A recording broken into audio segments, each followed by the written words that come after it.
Bonsoir mesdames, bonsoir mesdemoiselles et messieurs. Quand un peuple perd sa culture, c'est son identité qu'il perd. Mais quand un individu, surtout quand un Africain se retrouve dans la vallée des connaissances ancestrales qui constitue l'ensemble de son patrimoine culturel, matériel et immatériel, il est en passe de se savoir comme un individu entièrement à part. Et nous, sur le panafricanisme sur Afrique Média, panafricanisme culturel et spirituel, nous conseillons aux Africains de retrouver leur propre patrimoine culturel, mutuel et immatériel afin de pouvoir retrouver une authenticité qui leur est propre et pour sortir donc de l'inféodation culturelle occidentale. Mesdames et messieurs, asseyez-vous confortablement. Voici sur Afrique Média, en générique, ici et maintenant, coutumes et traditions africaines. On reprend.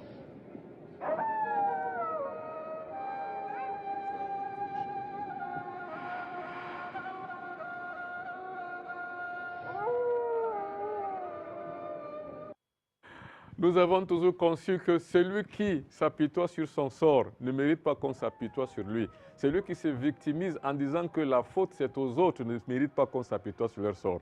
Nous pensons que l'être humain seul peut changer son destin et le cours de son histoire. Et l'être humain seul est capable et a le devoir d'écrire sa propre mémoire historielle. Nous les Africains, nous avons ce devoir nous aussi. Quel que soit le crime qu'on nous a fait en nous clouant au pilori de notre histoire, nous avons le devoir de revenir sur les fondamentaux de notre propre histoire en écrivant notre spiritualité. Et c'est ce que nous faisons sur Afrique Média. Mais avant, regardons un peu ce qu'on appelle la bêtise des Africains. Nous sommes un peuple hautement spirituel. Nous sommes un peuple qui attend la raison. La preuve, dans l'histoire des civilisations, par 2 fois, nous avons été au devant de la scène. D'abord avec l'Égypte antique et ensuite avec l'Empire du Mali. Mais jamais nous n'avons impérialisé personne au cours de ces siècles de gloire. Notre attitude vis-à-vis des autres peuples est restée humaine, pleine d'amour et de partage. Mais nous sommes aussi le seul peuple qui baisse la tête et se soumet facilement à l'hypocrisie des autres. Le seul peuple qui souffre de complexes d'infériorité vis-à-vis des autres. Nous avons combattu pour les autres. Nous avons fait toutes les guerres du monde. La guerre des Malouines, la guerre de Corée, la guerre d'Indochine, la guerre du Golfe, la Deuxième Guerre mondiale, et à chaque fois, toujours utilisée comme chair à canon. Nous sommes le seul peuple qui fantasme sur les autres races. Nous voulons devenir blancs, devenir rouges, devenir jaunes. Jamais nous n'avons combattu pour nous-mêmes. Jamais nous n'avons aimé et supporté nous-mêmes. Nous n'avons jamais voulu ressembler à nous-mêmes. Nous sommes toujours considérés inférieurs aux autres. Nous n'avons jamais rien fait pour nous-mêmes. Et par-delà tout, on se prend toujours comme des victimes. Mais qu'avons-nous fait pour ne pas l'être? Nous passons notre temps à bavader dans les médias à longueur de temps, à tenir les autres pour responsables de nos malheurs et ne rien faire pour s'en sortir. Partisans du moindre effort, nous sommes devenus champions dans l'art de nous promettre à nous-mêmes ce que nous ne pouvons réaliser. Africaines, Africains, taisez-vous, vous parlez trop. Taisez-vous et agissez. Vos défaites ont déjà été interprétées et dénoncées. Il est temps de les transformer en combat. Le jour où vous comprendrez que tout dépend de vous, vous aurez atteint la raison et le droit de vie dans le monde. Mais pour l'instant, vous ne vivez pas, vous survivez. Mesdames et messieurs, asseyez-vous confortablement. Voici sur Afrique Média, coutumes et traditions africaines. Il faut cesser de bavarder à longueur de journée. Il faut savoir que la puissance physique de l'individu passe forcément par le pouvoir de son esprit. Et également, le peuple est aussi comme ça. Aucun peuple ne peut s'émanciper au monde s'il n'a réveillé sa spiritualité. Parce que la spiritualité est sa base. C'est son soubassement, c'est sa fondation. On ne peut donc s'ériger en tant que vrai peuple que si on ressout de nos valeurs traditionnelles spirituelles et que si l'on récolte encore une fois de plus notre puzzle initiatique et de renouer tous les liens et tous les filons qui nous sont liés par l'ancestralité passée. Si jamais on ne peut pas le faire, on n'arrivera jamais.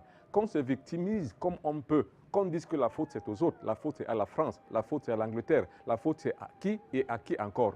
On s'en fout. Là n'est pas la question. La question est que qu'est-ce que nous devons faire pour pouvoir nous en sortir? Et alors, nous pouvons donc dire que finalement, si on se victimise à longueur de journée, c'est que nous sommes donc convaincus de notre malédiction, qui est décrite dans la Bible par la malédiction de Cham. Regardez. L'une des pièces maîtresses du théâtre de notre existence, c'est l'histoire rocambolesque de la Bible. Genèse 10. Soi-disant Cham, le fils noir de Noé après le déluge, a vu la nudité de son père et que celui-ci l'avait maudit. Pire encore, certains textes rabbiniques rappellent que Cham aurait même sodomisé Noé son père avant de subir toute cette malédiction qui frappe les Noirs aujourd'hui. Entre autres malédictions, condamné à avoir des cheveux crépus condamné à garder le nez épaté, condamné à l'esclavage, lui et toute sa descendance pour l'éternité. Ce sont là les propos que rapporte la Bible. Nous disqualifions cette Bible pour cela, car c'est une théorie de pure conjecture, un mensonge fabriqué de toutes pièces pour justifier l'aliénation, la chosification et l'esclavage de l'homme noir. La malédiction de Cham est une thèse éhontée que l'Église a considérée pendant les siècles, soutenant ainsi toutes les exactions qu'ont subies les Noirs au fil de l'histoire. Jusqu'à aujourd'hui, l'Église s'appuie sur cette thèse pour expurger les religieuses et religieux noirs en son sein. Oui, bel et bien l'Église est raciste. Nous pensons pour cela que ce n'est pas la voix de Dieu, mais celle qui convient à Satan. Tenez par exemple, le pape Pie XII a fait écho aux allégations des nazis sur l'extermination des Noirs dans l'entre-deux-guerres quand il était nonce apostolique en Allemagne. Le saviez-vous? Ou alors, pouvez-vous imaginer qu'il y a des prêtres noirs sans papier à Rome? Savez-vous que les sœurs religieuses noires subissent des revérences sexuelles de leurs supérieurs au fond d'aboutir à la régularisation de leur situation sociale? Que dire alors des traitements inhumains qu'elles subissent qui les poussent à la prostitution? Rappelez-vous encore, selon l'histoire des crimes contre l'humanité commis lors de l'Inquisition, des actes incendiaires et terroristes de l'Église dans la lutte d'influence pour contrôler le monde. Des crimes comparés à ceux de n'importe quel groupe terroriste aujourd'hui. La malédiction de Cham, un mythe créé par la Bible qui a justifié la colonisation, la traite des Noirs et l'esclavage. La malédiction de Cham, un mensonge en soi qu'il faut refuter. Oui, la malédiction de Cham. L'Église a du sang sur les mains. Les Africains doivent la quitter. C'est l'incomplétude de la vie matérielle qui a entraîné l'homme à trouver l'espérance dans la voie de la religion. Or, la religion, c'est un monde de cœur sans cœur. La religion, c'est un monde d'esprit sans esprit. Elle est l'opium du peuple. Ce que les autres femmes n'ont pas encore compris, les Africains, c'est qu'en fait même, le pouvoir de la religion, c'est de s'imposer dans leur vie. Et quand le pouvoir de la religion s'impose donc dans leur vie, la religion trace donc la destinée qui les concerne. Ça veut dire quoi? Ça veut dire qu'on devient otage d'un monde virtuel qui n'existe même pas, qui n'en est même pas un. Nous devenons donc otage aussi d'une explication philosophique que nous n'avons pas du tout le fontif nécessaire pour pouvoir comprendre ce que c'est. L'Africain ne comprend même pas encore ce que c'est que la religion. L'Occidental a compris, c'est pour ça que dans leur pays, les églises sont vides. Vous allez donc à Paris, vous allez à Londres, vous allez en Angleterre, vous allez n'importe où, vous allez même aux États-Unis, au Canada, les églises sont vides. Parce qu'en fait, ils ont compris qu'il n'y a rien derrière. Mais ce n'est qu'en Afrique qu'on va trouver 200, 300, 400 personnes dans l'église. Parce que nous avons 300 chrétiens chez nous en Afrique. Et ce qui n'est pas du tout rien. Or, là est donc la véritable défaite que nous avons connue. C'est pour ça que nous faisons donc maintenant état de ces choses. Nous parlons donc de l'Église parce que c'est notre première défaite. Parce que la spiritualité, quand on vous la déloge, quand on vous découpe d'elle, vous devenez vide. Vous avez donc maintenant une mémoire vide. C'est pour ça qu'il va donc falloir faire attention et de pouvoir retrouver donc nos traces, nos fondamentaux spirituels. Mais regardez déjà quelques Africains ici que nous avons pris au pif de hasard des rues. Regardez ce qu'ils répondent quand on leur dit qui est Jésus et qu'est-ce que c'est que Jésus a fait pour nous. Regardez. Jésus-Christ, c'est le Sauveur. Jésus est venu afin que ceux qui sont sauvés soient manifestés. Parce que le salut, nous avons été sauvés dès avant la fondation du monde. Si nous lisons Apocalypse chapitre 5, versets 1 à 3, la Bible dit que l'agneau a été immolé avant la fondation du monde. Donc quand Christ vient maintenant, c'est juste pour, n'est-ce pas, l'accomplissement des Écritures. En le reconnaissant comme tel, tu reconnais également que qu'il est ton sauveur. Évidemment, Jésus est venu nous sauver. La venue de Jésus est la manifestation plénière de l'amour de Dieu pour l'humanité en général et pour chacun de nous en particulier. C'est grâce à lui que nous avons été, comment je peux appeler, que nous avons été, nos péchés ont été pardonnés. Parce que lui, il a été sacrifié pour nous sauver, pour sauver l'humanité. Jésus est venu nous sauver d'abord, premièrement, pour les péchés que le monde, les humains avaient. Jésus est venu porter donc ce fardeau, comme l'agneau qu'on a immolé sur la croix, pour sauver et racheter les péchés, nos péchés. De tous les péchés que commis par omission ou par n'importe comment, que Jésus, comme la Bible le dit, Jésus est le sauveur de l'humanité qui a été envoyé sur terre par Dieu pour nous délivrer de tout ce qu'il y a de mal sur terre. En principe, le mot sauver veut dire enlever de quelque chose, n'est-ce pas? Ou peut-être que tu t'enfonçais pour te placer dans une autre dimension mieux. Donc si on prend un peu ce mot sauver, il peut englober plusieurs autres mots. Je peux dire par exemple sauver de mon état de pécheresse pour un état, n'est-ce pas, de glorification. Du péché et du péché.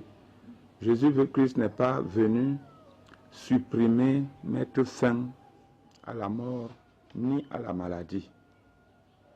Il est venu donner un sens à la mort et un sens à la maladie, à la souffrance en général.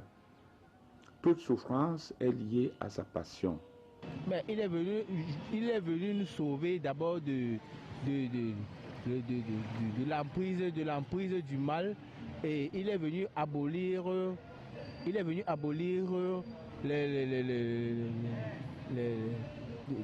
est venu nous enlever de l'Ancien Testament pour nous ramener au Nouveau Testament. C'est-à-dire que les lois de l'Ancien Testament qui se passaient à l'époque ne se passent plus à partir de Jésus-Christ. À travers la crucifixion de Jésus, nous avons été rachetés. Ça veut dire nous avons été nés de nouveau. Oui, c'est pour ça que j'ai changé ma vie. J'ai reconnu que mes actions étaient mauvaises. Et j'ai cru à la fois que le sacrifice de Jésus suffit pour moi. Alors, quand vous regardez dans ce Vox Pop, il n'a pas été choisi au hasard. Cette question-là est bien choisie par l'équipe de coutumes et traditions africaines pour pouvoir traîner le micro dans la rue et demander aux gens, mais qui est Jésus et qu'est-ce qu'il a fait pour vous? Vous voyez que beaucoup d'Africains ne savent rien du tout. C'est une récitation en fait. Ils font une récitation. Personne n'a une réalité réelle de l'explication de ce que ça veut dire que être sauvé. Personne ne peut vous dire avec une raison exactitude physique et physiologique ou alors philosophique de ce que c'était que sauver l'humanité. Personne. Il n'y a que les Africains qui pensent encore comme ça. Traîner le même micro dans les rues des Occidentaux, on ne vous donne pas la même réponse parce qu'en fait, ce sont des réalités abstraites qui n'ont aucune valeur dense d'exister. En fait, le problème d'Afrique, le problème de l'Africain et la problématique même des Africains, c'est qu'on a une condition d'existence qui n'existe pas. On a ce qu'on appelle la pensée de la pensée. Alors quand vous développez la pensée de la pensée, vous n'avez pas une pensée qui est vôtre. C'est une question philosophique. La pensée de la pensée abstrait une pensée réelle, intime. Cette pensée de vouloir dire que Jésus-Christ est mort pour nous sauver, c'est la pensée de la pensée en fait. Ça veut dire qu'elle est erronée. Et quand une pensée est erronée, tout le monde en cœur reprend donc la pensée de la pensée et qui est une pensée pensive erronée. Vous voyez donc maintenant que l'Afrique et l'Africain vit donc maintenant si l'erreur de cette culture chrétienne. Qu'est-ce qu'il faut donc faire aujourd'hui? Il faut revenir donc aux fondamentaux. Il faut donc sortir de là. Il faut donc faire une sorte de cure mentale afin de pouvoir en sortir et de rentrer dans la réalité substantielle d'une véritable pensée philosophique pour la religion africaine. Regardez. Bonjour fidèles téléspectateurs. Vous venez de voir ces vidéos qui vous ont sûrement choqué. Si vous vous sentez concerné par cet esclavage et que vous voulez vous affranchir, ce n'est guère simple. Car par diverses formes de sacrements que vous avez subis depuis votre enfance, le baptême, le catéchisme, l'évangélisation de masse et autres, votre système psychomental a été déréglé et votre vision des choses dénaturée. Nous avons mis en place un rite particulier qui vous permettra de vous en sortir. Voici ce qu'il faut faire. Asseyez-vous confortablement devant une table comme celle-ci. Prenez une Bible, 6 bougies blanches, une craie blanche et votre photo. Tracez un hexagramme à l'aide de la craie blanche. Au centre, mettez la Bible. Sur chacune des 6 branches de l'hexagramme, déposez une bougie. Allumez les bougies, une après l'autre, en prononçant votre nom, votre prénom, le nom de votre église ou secte, le nom de votre père et celui de votre mère. Puis, dites que vous voulez vous libérer de votre esclavage mental ou votre église ou secte vous a mis. Enlevez la Bible au centre de l'hexagramme en disant « Je t'ai vaincu Satan ». Placez votre photo maintenant au centre de l'hexagramme et dites « Vive la liberté retrouvée ». Ça y est, c'est fini. Vous voilà détaché de l'emprise de votre religion ou de la secte qui vous embrigade depuis des années. Laissez les bougies se consumer jusqu'à la fin. Faites l'opération plusieurs fois et partagez le rituel pour aider plus de personnes à s'en sortir comme vous. Merci. Pour rendre réel son enseignement diffusé à travers les médias, le Bombor Benoît Bitton crée l'association Rencontre culturelle Les Fils de la Lumière. La toute première école de mystère africaine déjà présente dans le continent depuis 5 ans. Des membres partout au Cameroun, au Congo, au Bénin, au Togo, mais aussi en Europe, aux États-Unis et au Canada. L'association Rencontre culturelle Les Fils de la Lumière, l'école mystique et spirituelle du Bombor Benoît Bitton, c'est la garantie d'une formation spirituelle de la tradition africaine, adaptée à la modernité et accessible à tous. L'association Rencontre culturelle Les Fils de la Lumière, c'est pour promouvoir la culture africaine avec un matériel technique à la pointe de la technologie, un centre spirituel, une régie des cours et une organisation savamment construite. L'association Rencontre culturelle Les Fils de la Lumière, c'est l'alternative spirituelle que propose le Bombor Benoît Bitton. Demandez la documentation d'inscription au secrétariat de l'association Rencontre culturelle au 00237 677 71 61 36 697 06 20 91. Notre adresse mail benoît.bitton@gmail.com. Consultez notre site web au www.benoîtbitton.com. La religion occidentale, le christianisme en l'occurrence, n'est pas une valeur spirituelle. Ce n'est pas la voie de Dieu. Tenez même, je vais vous surprendre un peu. Si la religion suit son cours dans un chemin et dans un chemin bien tracé, la voie de Dieu est contraire. Ça veut dire que si la voie de Dieu va à gauche, la religion va à droite. Si la voie de Dieu va à droite, la religion, elle va à gauche. Ça veut donc dire que ce n'est pas une voie spirituelle qui mènera l'individu à Dieu. C'est une supercherie, c'est une escroquerie morale, mentale et spirituelle. Il faut donc qu'on en sorte. C'est pour ça que moi, le Bombor Benoît Bitton, garant de la tradition du Mbok, je suis donc prêt à pouvoir apporter cette connaissance qu'il faut aux Africains afin qu'ils retrouvent leurs propres fondamentaux en créant les centres d'intérêt coercitifs et nouveaux qui sont donc les contrepoids à la thématique spiritualiste occidentale chrétienne.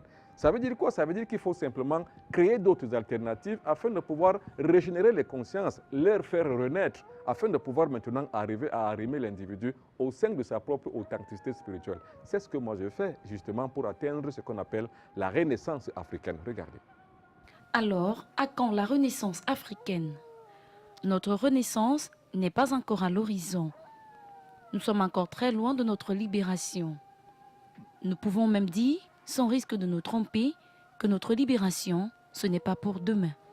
À la suite de la colonisation avec cet art que nous connaissons, l'Afrique qui n'a pas pensé toutes ses plaies souffre encore de sa propre idéologie et de son insuffisance à avoir une vision de son propre avenir. L'élite qui gouverne nos institutions est pour la plupart guidée de l'étranger. La masse présente encore toutes les faiblesses et la fébrilité de s'organiser. Une classe bourgeoise, profitant de la geste des pouvoirs exécutifs, peut se satisfaire de la chance qu'elle a de s'affranchir de la misère au détriment des pauvres qu'elle emploie avec mépris et déshonneur. Oui, l'Afrique souffre de décolonisation. Alors c'est Joseph-Antoine Bell qui l'a dit, l'Afrique souffre de décolonisation et non plus de colonisation. Parce que quand vous voyez l'élite africaine pensante, dirigeant et autorisant, justement par la force des lois des choses, et arriver à être arrimé dans une autre culture et dans une autre philosophie spirituelle. Ça veut dire qu'appartenant par exemple à la franc-maçonnerie ou à la Rose-Croix, mais vous avez des questions à poser. Si comme ça se passe dans les loges, si aucune loge africaine ne peut s'implanter, s'imposer en Afrique afin de résoudre les problèmes et les questions africaines. Alors si ça se passe donc comme ça veut dire que nous ne sommes pas prêts à atteindre notre indépendance. Parce que l'indépendance, ce n'est pas de crier « Hurrah, hurrah, on est libre ». Non, c'est de pouvoir concevoir sa propre conscience. C'est de pouvoir l'instituer pour sa propre cosmogonie, pour sa propre cosmologie, pour sa propre thématique spirituelle, pour son propre socle et pour sa propre spiritualité. Parce que sans la spiritualité, on ne peut pas avoir de loge. Et sans loge, on ne peut pas diriger une société africaine. Il faut donc créer donc des loges, mais qui soient africaines. Ces loges donc là vont se sortir des supercheries religieuses, parce que des autres ailleurs sont sortis des supercheries religieuses que voici. Pour mieux démystifier la supercherie qui se cache derrière les évangiles, tous les dimanches, nous traiterons d'un extrait qui saute à nos yeux comme une véritable insulte à l'intelligence des Africains. car les évangiles dans leur essence constituent un abrutissement des masses africaines. Car n'oublions pas que c'est en Afrique que l'évangélisation a le plus réussi, aux grandes dames des Occidentaux qui se frottent les mains. Il faut aussi noter que les évangiles sont fausses, car ceux qui les ont écrites n'étaient pas des disciples directs de Jésus, ce qui nous fait d'ailleurs douter de leur réalité. La béatitude que nous allons traiter aujourd'hui, c'est « Heureux les pauvres, le royaume des cieux leur appartient ». Quel mensonge, quelle aberration, quel sacrilège. On l'a enseigné aux Africains et les Africains l'enseignent aux autres Africains. C'est ainsi qu'on les a trompés. Cette béatitude a été montée de toutes pièces dans le but de fixer la conscience des peuples noirs dans un monde virtuel où se trouve un Dieu lointain et inexistant afin de mieux piller ses richesses. La preuve, le code noir, la loi cadre de Gaston Defferre sont des instruments qui ont scellé désormais le sort des Noirs à la dépendance et à l'esclavage.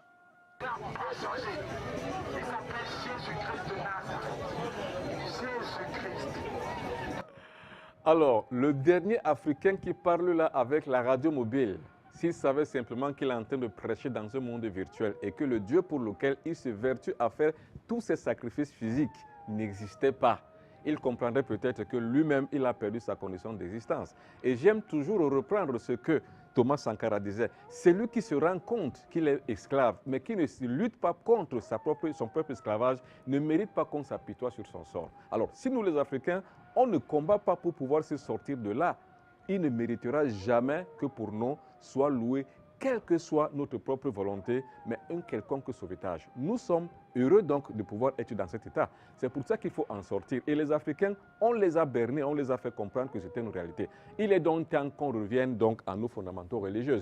Qu'est-ce que c'est que la religion africaine? Je tente de l'expliquer ici à travers Irène Laetitia Ketia dans ce reportage. Regardez. Nous avons une religion, nous aussi. Nous avons une spiritualité. C'est le fondement même de notre image de marque. Notre identité, notre authenticité, notre ADN. Notre défaite n'est pas la colonisation, ce n'est non plus le franc CFA ou notre trésorerie, encore moins nos matières premières. Notre défaite, c'est le christianisme. Ces églises, ces prêtres et ces pasteurs, car avec le christianisme, ils nous ont volé notre spiritualité. C'est le seul tort qu'ils nous ont fait. Le christianisme a entraîné le déracinement de nos traditions, la dépersonnalisation de nos mentalités, l'importation des savoirs exogènes. Dieu, l'école, l'économie, les finances, la politique, la sociologie, la littérature, des savoirs savamment construits pour nous détruire. Le mal qu'ils nous ont fait, ce ne sont pas nos richesses qu'ils pillent, notre économie ou nos finances qu'ils manipulent, car tout ça leur appartient. Nous ne devons pas nous attarder à ces débats de pure conjecture ou à nous atteler à la revendication, à la victimisation, car on fait leur jeu. Ils s'en moquent. Ils pourraient nous écouter raconter toute la vie. Ils pourraient même nous donner des espaces télé et radio dans leur capitale pour vous plaindre et bavarder à longueur de journée, sans qu'ils n'en soient gênés. Souvenez-vous qu'à l'époque de l'esclavage, les maîtres blancs avaient du mépris pour les esclaves qui se plaignaient tout le temps, mais manifestaient de l'admiration pour les plus courageux. Vous plaindre tout le temps les amuse. Ils prennent du plaisir à vous entendre gémir de souffrance. Alors, taisez-vous et travaillez. Ils ne vous tiennent pas par le franc CFA, ni par vos sous-sols. Ils vous tiennent par votre spiritualité, là où se trouvent vos forces, votre pouvoir et vos armes. Il suffit de reconstituer l'ensemble de notre puzzle initiatique, votre ancestralité, votre histoire et votre religion. Vous n'y arriverez que si vous vous organisez. En tout combat, il faut l'intelligence, le courage et le silence. Mais vous parlez trop et pour rien. Le christianisme est l'unité spirituelle des Occidentaux. Ça veut dire que c'est grâce à cette unité spirituelle qu'ils ont conquis le monde. Et vous verrez que le christianisme est expansionniste. Ça veut dire qu'il y a la stratégie géographique, géopolitique et géostratégique. Partout où les églises sont passées, l'impérialisme a suivi. Vous vous souvenez, c'est comme ça que ça se passe. Mais pourquoi donc continuer à être berné par le franc CFA, par l'économie, par les finances, puisque ce sont les savoirs exogènes que nous n'avons pas conçus nous-mêmes? Mais ça fait combien de temps que nous en parlons? Ça fait longtemps que nous en parlons. Mais pourquoi nous ne nous attelons pas à sortir de là, à créer donc maintenant des centres d'intérêt nouveaux, des alternatives, des points de coercition nécessaires afin de pouvoir reculer donc les barrières de ces mystères mystico-spirituels qui nous entourent par la colonisation et l'impérialisme? Pourquoi nous ne le faisons pas? C'est parce qu'on passe le temps à parler. Et il faut savoir que plus on parle, plus eux, ça les amuse. Parce qu'eux, ils s'offusquent à nous entendre gémir de douleur et de souffrance. C'est ça qui les intéresse. Or, ils ont beaucoup plus peur le jour où les Africains comprendront que tout commence par la spiritualité et qu'il faut qu'ils réveillent donc leur ancestralité, leur mémoire historielle. Alors là, les Occidentaux comprendront qu'il est temps maintenant que les Africains se réveillent et prennent à main leur propre destin. Mais si ce n'est pas comme ça, cela n'arrivera jamais. Puisque la croix de Jésus que vous voyez, ce n'est pas une croix mystico-spirituelle qui tend l'homme vers le sauvetage, comme l'a dit certains dans le Vox Pop. Non, la croix de Jésus est un symbole d'impérialisme. Regardez. L'un des symboles rois de l'impérialisme est la croix. Pour tout dire, les gens croient que le symbole de l'Église est spirituel, car l'image de la croix renvoie à Dieu ou à Jésus qui meurt pour sauver l'humanité. Mais c'est pas vrai. Pour les impérialistes, la croix vaut plus que ça. La croix est symbole de domination et de soumission. Africaine, africain, ne voyez pas dans la croix le symbole de votre libération, mais la marque de votre esclavage. Chaque église dans une localité est une zone stratégique de soumission. Chaque croix dans une église est source de malheur pour vous, car chaque croix placée dans une église où vous mettez les pieds porte les capteurs d'énergie qui aspirent vos chances, votre pouvoir, votre santé et votre intelligence. La preuve, l'église ne donne jamais rien à personne.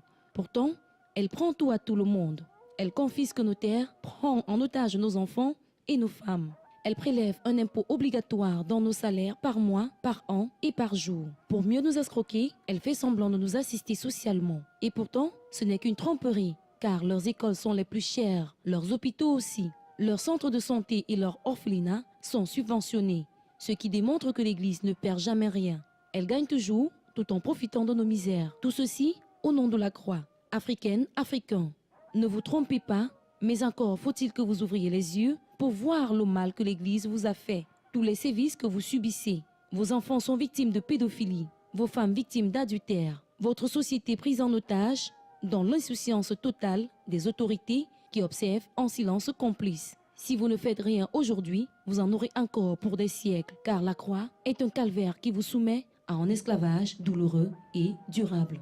Il y a certains africanistes et certains panafricanistes même qui sont bondés de bonne foi, qui pensent qu'il faut brûler les églises, qu'il faut détruire les églises et détruire tous les stigmates même de l'impérialisme. Mais non, ça c'est le vandalisme, ce n'est pas bon du tout. Et c'est répréhensible par la loi, vous serez sanctionné. Et puis il faut savoir que l'Église a les moyens, parce que l'Église et l'État ne font qu'un. Et il faut savoir que dans nos contrées africaines, le prêtre ou le pasteur ne sont pas justiciables comme les autres citoyens du monde. Non, ils ne sont pas justiciables. Ça veut donc dire que pour pouvoir combattre une force matérielle, il faut une force matérielle. Or, eux ont la force matérielle que vous n'avez pas. Si vous vous mettez donc à casser les églises et à les brûler, vous en payerez le prix fort. On vous écrasera comme des mouches et comme des moustiques. Là n'est pas le jeu. Ce qu'il faut faire aujourd'hui simplement, c'est tout. Il faut créer les points de coercition.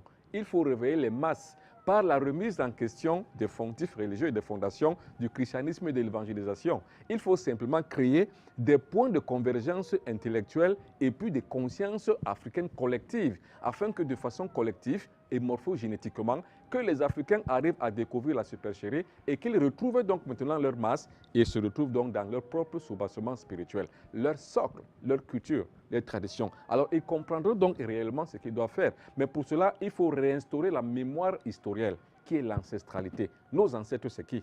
Irène Laetitia Ketia, on l'écoute.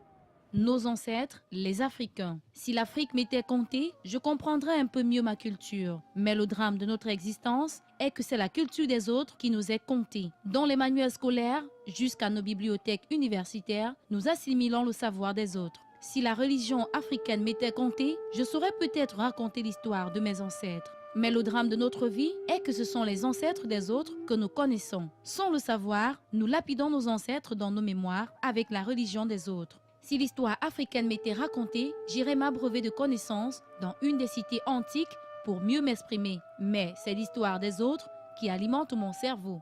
Dommage que je n'ai ni culture pour exister, ni religion pour me rapprocher de mes ancêtres, ni histoire pour me connaître. Avec sa Bible, l'Occident nous a éloignés de nos ancêtres et à distance, Dieu a des milliers d'années-lumière de nous. Nous n'avons ni religion, ni Dieu, ni ancêtres. Nous les avons oubliés quand notre mémoire avait été effacée. Mais c'est qui nos ancêtres? On nous a appris à l'école que nos ancêtres étaient des Gaulois. À l'église, on nous apprend que ce sont les Juifs, plus précisément Abraham. Moi, descendant d'un Juif, descendant des Gaulois, j'ai du mal à croire. Mais c'est pourtant ce que croient plus de 3 millions d'Africains, embrigadés, confinés et fidèles à l'école du blanc et à sa religion. Mais où sont passés nos ancêtres, les Africains entre-temps? Où est passée notre religion, notre histoire?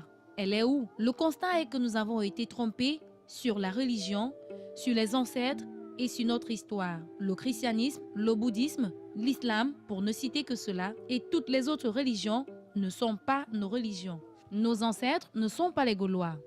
Encore moins Abraham, Élie, Moïse, Mahomet, Krishnamurti ou je ne sais encore quel autre personnage. Notre histoire n'est pas celle de Napoléon, celle de De Gaulle, de Mendes France, d'Émile Zola ou de Descartes. Africaine, africain, notre histoire, notre religion et notre ancestralité ont été truqués. C'est à nous de les reconstituer. Alors, fini les beaux discours, fini la victimisation, fini les bavardages. Mettons-nous à l'action. Si nous ne le faisons pas pour nous, faisons-le pour nos enfants. Dans l'optique de donner des connaissances partout dans le monde, soucieux de redonner goût à la culture africaine par les Africains et pour les Africains, Lumumba Benoît Bitton sera à Paris du 3 au 13 juillet 2017. Diaspora africaine, personnes de bonne volonté et amis de la connaissance africaine, ne manquez pas ce rendez-vous. Lumumba Benoît Bitton à Paris, c'est du 3 au 13 juillet 2017. Contact et réservation 00237 677 71 61 36 697 06 20 91. Adresse mail benoît.bitton@gmail.com. Notre site web www.benoîtbitton.com. Le pouvoir d'un peuple se résume par la gravité de son essence passée, c'est-à-dire que par la gravité de son histoire. Mais le pouvoir d'un peuple repose sur qui? Sur la projection et la capacité de se projeter vers l'avenir et de pouvoir construire un avenir, mais sur fond des pieds dans la boue, mais le regard fixé vers les étoiles. Quand les Africains comprendront cette thématique spirituelle et philosophique, ils arriveraient donc à concevoir qu'ils sont des êtres humains entièrement à part. Mais aujourd'hui, la conscience matérielle de l'Africain et corticale est livrée à elle-même. C'est-à-dire quoi? L'Africain pense qu'il est un sous-homme, qu'il n'est pas l'égal du blanc, que le blanc est plus grand que lui. C'est parce que le blanc lui a montré que tout ce qui est blanc est or et tout ce qui est noir est plomb. Ça veut dire quoi? L'ange est blanc, donc l'ange est le principe divin. Le démon est noir, le démon est le principe du mal. Et l'Africain a conçu que le blanc est au-dessus de lui. Et c'est pour ça que vous voyez donc des jeunes filles qui veulent ressembler aux blancs. C'est-à-dire que les jeunes garçons même qui veulent ressembler aux blancs, qui décapent la peau, leur belle peau, ils la décapent afin de devenir comme des blancs. C'est triste. Alors cette tristesse donc-là nous apporte donc aujourd'hui à quand même nous consoler dans ce que nous savons le plus faire, c'est-à-dire que montrer par les recettes ce que nous savons faire nous en Afrique en tant que traditionnalistes. Regardez la première recette. Votre sollicitude nous honore. Merci de la confiance que vous nous faites. Soyez toujours des nôtres, car pour vous, comme pour nous, le meilleur est toujours à venir. Cette recette est un réel succès pour tous ceux qui ont des problèmes cardiaques de tout ordre. Voici la recette. Prenez une cuillère à soupe de l'huile de palmiste blanche ou à défaut, prenez de l'huile distillée à partir de la graisse de bois. Ou alors, si vous ne pouvez trouver ni l'une ni l'autre, prenez tout simplement de l'huile d'olive à concurrence d'une cuillère à soupe. Mettez-la dans un verre, ajoutez-y le jus d'un citron naturel et buvez. Vous verrez des miracles. Vos problèmes cardiaques s'arrêteront. Deuxième recette, problème sexuel.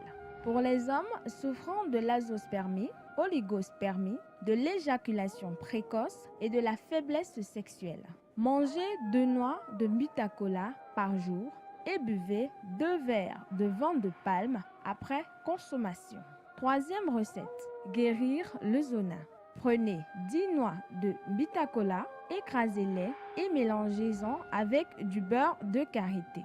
Puis, appliquez sur la partie attaquée par le zona. Faites-le 1 fois par jour pendant 1 semaine. Vous avez été nombreux à nous appeler. Merci. Votre intérêt à notre émission est sans faille. Ainsi, nous allons tenter de vous répondre et d'apporter des solutions à vos préoccupations, tout en faisant un condensé de l'essentiel de ce que vous nous avez demandé. Certains d'entre vous ont évoqué des problèmes de couche de nuit aboutissant à la faiblesse sexuelle, notamment Véronique de la Guinée dont le mari est victime. Prenez les feuilles de la plante sacrée de votre pays, pilez-les, utilisez une partie pour le bain et l'autre vous les saurez à la main avec de l'eau potable, puis buvez.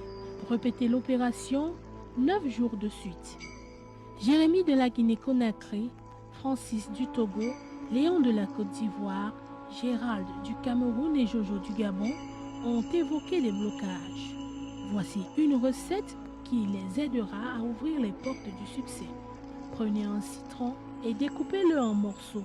Prenez une poignée de sel avec les feuilles d'une plante sacrée de chez vous. Au Cameroun, ce sera le roi des herbes. Mettez tout ceci dans l'eau le soir au coucher, puis parlez dans le sens des ouvertures et lavez-vous. Réitérez l'opération pendant 18 jours. Enfin, Makita Beknou à Cotonou et un autre téléspectateur de Londres expose un problème de fibrome. Si la taille est petite, vous pouvez l'éradiquer. Prenez juste une plante verte appelée topitron que vous pilerez et en ferez des ovules et vous mettrez dans le vagin en l'absence des règles. Faites cette opération tous les soirs au coucher pendant 1 mois et évitez d'entretenir des relations sexuelles pendant le temps du traitement. Merci à vous, continuez à nous suivre et n'hésitez pas de nous appeler en direct. À bientôt. Il est peut-être temps que les Africains comprennent qu'ils ne sont pas des moins que rien, qu'ils sont des êtres humains entièrement à part, qu'ils ont une vie, qu'ils ont une vicissitude, qu'ils ont une valeur extrinsèque et une valeur intrinsèque. Ce n'est qu'à partir de cette dualité duelle qu'ils arriveraient donc à faire une interactivité entre ce qu'on pourrait appeler Dieu à travers leur spiritualité et ce qu'on pourrait appeler l'existence. Parce qu'il faut savoir que l'existence revient à l'être humain et le pouvoir de l'être humain, c'est de mécaniser l'existence afin qu'il puisse trouver sa place. C'est ce qu'on appelle en philosophie l'étang. Alors un étang se définit par l'individu qui se retrouve dans un espace-temps.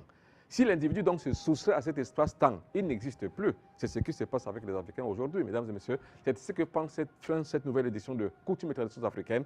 Merci beaucoup de l'avoir suivi. Merci beaucoup à Irène Laetitia Kecha qui en a signé l'édition. Merci beaucoup à vous toutes et à vous tous. Merci beaucoup à l'équipe, toute l'équipe de Coutumes et Traditions africaines qui a été démise pour que cela puisse avoir un succès. Merci, vous qui êtes restés pendant 1 heure à m'écouter. Merci, on m'appelle Lombombo Bino Biton, rayez toutes les mentions inutiles.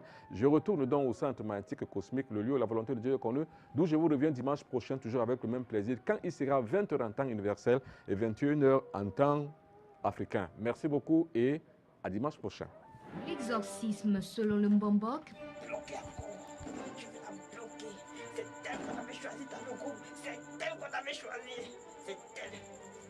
Il est livre grandeur nature.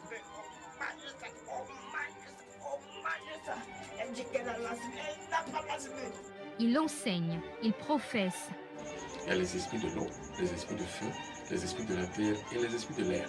Et apporte un éclairage parfait sur les méthodes de délivrance de la sorcellerie jamais dévoilée jusqu'ici. Il y a par exemple la persuasion hypnomaïtique, il y a la fascination hypnomaïtique, il y a l'hypnose et il y a aussi l'hypnotisme. Toute pratique ici d'exorcisme mineur ne peut pas marcher. Ça veut dire si on impose la main sur elle, si on dit au nom de Jésus, au nom de ceci, au nom de tout ça, ça ne peut pas marcher. L'exorcisme selon le Mbombok pour apprendre, comprendre, savoir tout sur la pratique de l'exorcisme. L'exorcisme n'est pas une profession. L'exorcisme, c'est un art spirituel et mystique qu'on atteint par l'évolution et par la progression sur le sentier de l'initiation spirituelle. Je n'utilise rien, ma main sont simples et saines. Je plonge simplement mon regard dans le ciel. L'exorcisme selon le Mbombok, c'est un recueil pratique des grandes recettes tirées des documents akashiques, la grande bibliothèque de l'univers. Pourquoi on vous dit toutes ces choses? Pour que vous compreniez la réalité et la valeur spirituelle d'un exorciste. Parce qu'on vous a tellement menti, on vous a tellement dit des choses, on vous a tellement montré des choses, les gens ont imposé les mains sur des gens, les gens ont chuté, ils ont eu une sensation et un sensationnel, ils ont produit cela dans les médias, ils ont trompé les gens, maintenant la récréation est finie, on montre les vraies choses, regardez-moi. L'exorcisme selon le Mbombok.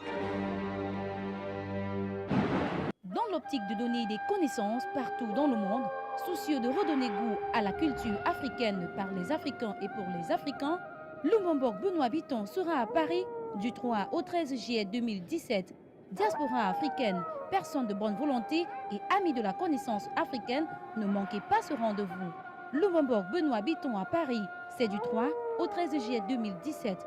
Contact et réservation 00237 677 71 61 36 697 06 20 91. Adresse mail benoît.bitton@gmail.com. Notre site web www.benoîtbiton.com.